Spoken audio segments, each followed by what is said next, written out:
(10:30 a.m. February 20, 2019) Opinion. Nicholas Waddy, Associate Professor of History, SUNY. Alfred. Congresswoman Alexandria Ocasio-Cortez, AOC, America's socialist sweetheart, startled historians with her claim that President Trump's proposed southern border wall is a moral abomination, akin to the Berlin Wall.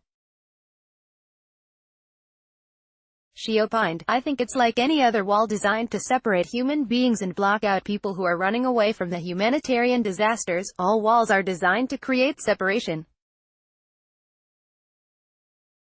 AOC advocating the universal abolition of walls, since she has also called for the reconstruction of every building in America in order to achieve greater energy efficiency, and since buildings generally incorporate walls in their design, we presume not.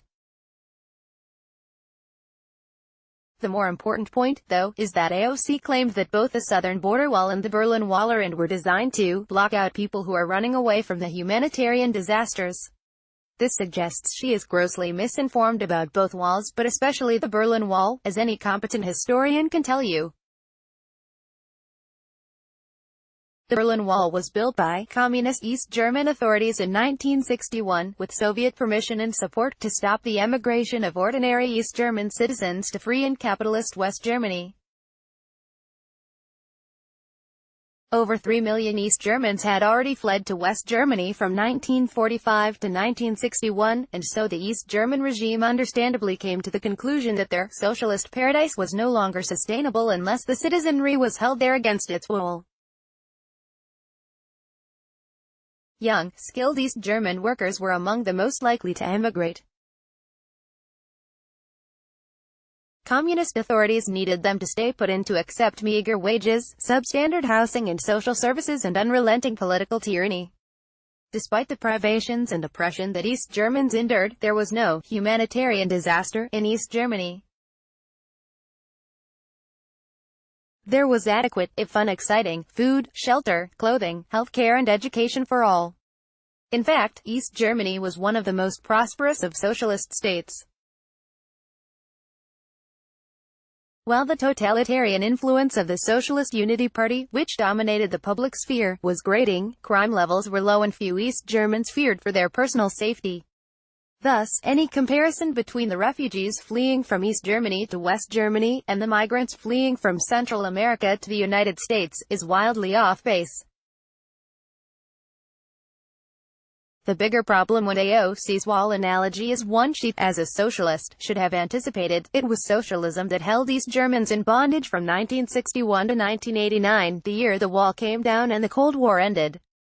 Socialism was thus not the solution to East Germans' plight, it was the cause. Some things never change. Latin America's biggest current refugee crisis, and here we speak of real refugees from political chaos and oppression, not phony refugees seeking a better life, involves Venezuela.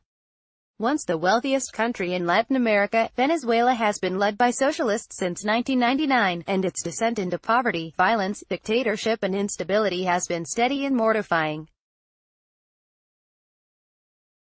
4 million Venezuelans have fled to neighboring countries, especially Colombia, to escape these socialist horrors.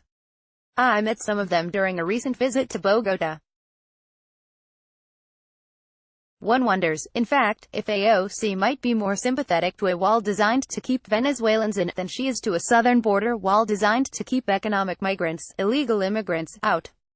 AOC should be commended in one sense. By referencing the Berlin Wall, she is reminding Americans of the monstrous crimes and exorbitantly high social costs attributable to socialism and allied philosophies.